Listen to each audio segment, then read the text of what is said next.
Hola, mi nombre es Ángela Gómez y aquí comienza Ella Soy. Estos son los titulares de esta semana. Las surcoreanas determinaron el rumbo político de Corea del Sur. Lideraron las movilizaciones que terminaron con la destitución del expresidente Yoon Suk-yeol y sus votos fueron clave en la llegada de un nuevo gobierno progresista. Pero ahora temen que su voz y sus pedidos no sean escuchados. Analizamos. Por la caída en las tasas de fecundidad, Vietnam revirtió su política de 2 hijos o hijas por familia. Junto a la renuencia de las mujeres a maternar, hay un desequilibrio poblacional por el rechazo histórico del nacimiento de niñas. Y el movimiento Niñas No Madres sumó otro triunfo. El Comité de Derechos Humanos de la ONU emitió una condena contra Guatemala por violar los derechos de Fátima, una niña sobreviviente de abusos y obligada a maternar. El comité exigió protección contra la violencia sexual y del aborto terapéutico. Vamos a comenzar. Las mujeres fueron una de las fuerzas clave detrás de las protestas previas a la destitución del expresidente Yoon Suk-yeol y la llegada de un nuevo gobierno progresista en Corea del Sur. En un país con grandes brechas de género y violencia contra las mujeres, las feministas luchan por sus derechos, mientras que hay un auge del antifeminismo. ¿Cómo se explica esta división y por qué es importante para entender la actualidad política del país asiático? Manuela Cano nos explica. El movimiento feminista fue uno de los actores clave detrás de las protestas previas a la destitución del expresidente Yoon Suk-yeol. Todo se desató cuando Yoon invocó la ley marcial en medio de una crisis política que sacudió al país. Miles salieron a las calles a manifestarse. Según estimaciones de medios locales, las mujeres de entre 20 y 40 años representaron aproximadamente 1/3 de quienes participaron en las protestas. Lo hicieron a su manera, con varitas luminosas de K-pop, música y consignas feministas por la igualdad de género. Esa última gran manifestación mostró un fenómeno más profundo que vive Corea del Sur, una marcada división de género en su panorama político. Hoy en día, la mayoría de los hombres jóvenes respalda a partidos conservadores, en cambio las mujeres jóvenes se inclinan por el Partido Democrático o por otras formaciones progresistas. En los últimos años, las mujeres surcoreanas han encabezado luchas por reducir la brecha salarial, acabar con la violencia machista y exigir más representación política. A pesar de ser la 12ª economía del mundo, Corea del Sur sigue teniendo uno de los peores indicadores de igualdad de género entre los países industrializados. En medio de ese panorama, destaca una corriente conocida como 4B, un feminismo radical que propone rechazar el matrimonio heterosexual, la maternidad, las citas románticas y las relaciones sexuales con hombres. Como respuesta, también ha crecido un fuerte movimiento antifeminista, sobre todo entre los hombres más jóvenes. Muchos argumentan que no logran alcanzar los estándares tradicionales de lo que consideran éxito, buen empleo, un matrimonio y una casa propia, y responsabilizan al feminismo. Ese descontento fue recogido por el expresidente Yoon, quien intentó capturar el voto masculino con propuestas como eliminar el Ministerio de la Igualdad y recortar programas contra la violencia de género.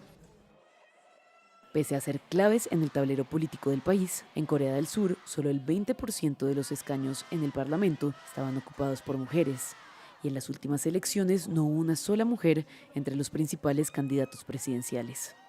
Ahora Corea del Sur tiene un nuevo presidente progresista, que se enfrenta al reto de impulsar una agenda que represente de verdad a uno de sus principales grupos electorales. Sin embargo, muchas jóvenes ya han expresado su frustración. Dicen que sus demandas siguen siendo secundarias en la agenda política nacional. Y vamos a analizar esta revolución de las surcoreanas tan movilizadora, pero también irónicamente tan poco representada en el poder político. Se conecta con ella soy Constanza Jorquera Meri, feminista, analista política y también de asuntos internacionales. Es magíster en estudios internacionales y especialista en estudios asiáticos. Gracias, Constanza, por estar aquí. Hola, muy buenas tardes. Pues bien, como veíamos en el reporte previo, fueron las mujeres con sus palos de luz las que finalmente lideraron las protestas contra el destituido presidente Yoon Suk-yeol y al final Lee Jae-myung capitalizó esa revolución. Pero aquí va mi pregunta, ¿va a honrar estos pedidos de las mujeres? ¿Por qué están preocupadas ya después de pasada la elección? Sinceramente pienso que fue, como bien tú dices, una estrategia política para capturar lo que se conoce como el progresismo en Corea del Sur. Sin embargo, viendo el historial político de Lee Jae-myung, ahora el nuevo presidente de Corea, y sus declaraciones históricamente, en realidad lo que hacen las mujeres es votar por él como una especie de referéndum para proteger la democracia, no necesariamente porque sea un presidente que realmente le preocupen los asuntos de las mujeres, y sus discursos no han sido muy inclusivos, que digamos. Sin embargo, el escenario se ve al menos menos negativo que el anterior con Yoon Suk-yeol, ¿cierto?, cuando se amenazaba que se iba a eliminar el Ministerio de la Mujer y Familia. Bueno, dicho esto, ¿cuáles son los principales puntos en la agenda de las mujeres surcoreanas? Bueno, primero que todo hay una brecha salarial y violencia de género en espacios laborales que es bastante alta. Corea tiene un desempeño bastante negativo, de los peores de la OECD, que es de los países más desarrollados del mundo respecto a esto, junto con Japón. Entonces también de la mano con eso, considerando las protestas, hay un fenómeno de desempleo juvenil enorme, más del 20% anual, lo que hace enormemente difícil poder conseguir una vivienda, una estabilidad laboral y condiciones que permitan efectivamente potenciar la natalidad, que es algo que el establishment promueve. Y en ese sentido también hay una molestia respecto a la violencia estructural que viven las mujeres en Corea. Vimos movimientos feministas y protestas, distintas manifestaciones por allá 2017-2018 a partir de casos de violencia digital y otros espacios como el Me Too también, asesinatos y espacios de violencia muy fuertes. Sin embargo, eso fue decayendo en el tiempo y hay una discriminación y una especie de guerra de géneros muy fuerte en el país. Entonces, claramente hay una dicotomía entre hombres y mujeres, considerando de que hay una especie de discurso de que las mujeres serían más beneficiadas por ciertas políticas, lo cual no es así, pero sí hay que considerar que las mujeres coreanas son las más educadas de Asia-Pacífico, dentro de los países de la OECD también. Entonces no hay un punto de encuentro para que preocupaciones como la natalidad puedan ser viables en el país. Bueno, y aquí está mi última pregunta, justamente siguiendo en esa misma línea. Está claro que más hombres jóvenes respaldaron a candidatos conservadores y más mujeres entre los 20 y 30 años y también entre los 30 y 40 incluso votaron por el actual presidente, ¿no? Por un gobierno más progresista y también por candidatos más demócratas. ¿A qué se debe esta división política? ¿Por qué, dirías tú, este auge del antifeminismo en Corea del Sur? Bueno, hay un tema importante de considerar la historia de Corea respecto a que todavía se encuentran en guerra con Corea del Norte, ¿cierto? Una sociedad enormemente militarizada, con valores confucianos, donde también los roles de género exigen a hombres y mujeres ideales que son difíciles de cumplir en este contexto, sobre todo en personas jóvenes, ¿cierto? Donde tenemos varias décadas de crisis estructural, como te decía, a nivel de vivienda, trabajo, y también a nivel de riqueza y desigualdad.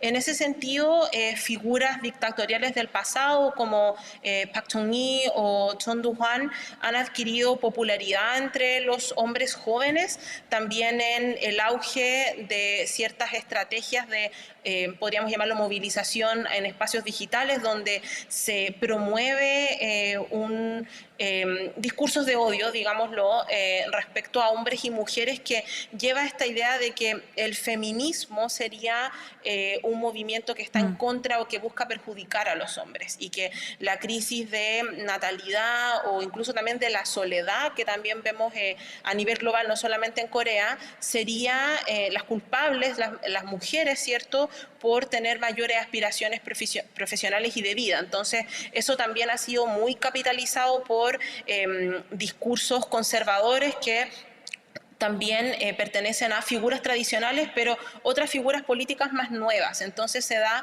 un ecosistema de tensión y una cohesión social que está bastante fracturada hoy en día. Pues Constanza, yo te agradezco mucho, un fenómeno más que interesante y ojalá tuviéramos más tiempo para seguir profundizando en él, pero dejamos, digamos, lo principal para la audiencia para que pueda seguir revisando la historia de Corea del Sur. Muchas gracias. Muchas gracias a ti por la invitación, que estés muy bien. Pues bien, vamos a continuar ahora con más noticias. El gobierno comunista de Vietnam abandonó su antigua política de 2 hijos o hijas por familia desde 1988, mientras lucha por revertir la caída en la tasa de natalidad. Las tasas de los últimos 3 años son históricamente bajas. La tasa de fecundidad descendió a 1,91 hijos por mujer en 2024, por debajo del nivel necesario para la estabilidad poblacional. Además, la viceministra de Salud, Nguyen Thi Liu Hong, advirtió que era cada vez más difícil animar a las familias a tener más hijos, pese a los ajustes y campañas públicas. Vietnam también se enfrenta a desequilibrios sexuales por una preferencia histórica por los varones. El Ministerio de Salud propuso triplicar a $3.800 la multa para frenar la selección del sexo fetal. Así, está prohibido informar a los padres sobre el sexo de su bebé antes del nacimiento o realizar un aborto por selección de sexo. Sin embargo, la proporción sigue estancada en 112 niños por cada 100 niñas. Siendo joven en la sociedad actual he notado que la gente tiene menos hijos. Esto se debe a que tener hijos debe estar acorde con la situación económica y permitir tiempo para el bienestar personal. Dado lo desarrollada que está la sociedad actual, también quiero priorizar el autocuidado y la belleza. Con mi tercer hijo tuve que preocuparme más por mi capacidad financiera y cómo pagaría su educación y cuidado mientras trabajaba. Creemos que el gobierno debería aumentar los salarios, priorizar las matrículas escolares de los niños, ofrecer matrícula gratuita o más apoyo sanitario para que la gente cambie de opinión.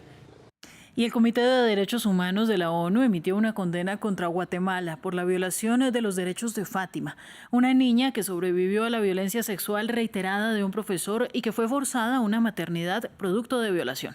El comité destacó que al forzar a Fátima a mantener el embarazo, violó sus derechos a una vida digna, a decidir sobre su cuerpo, a recibir información y a la no discriminación.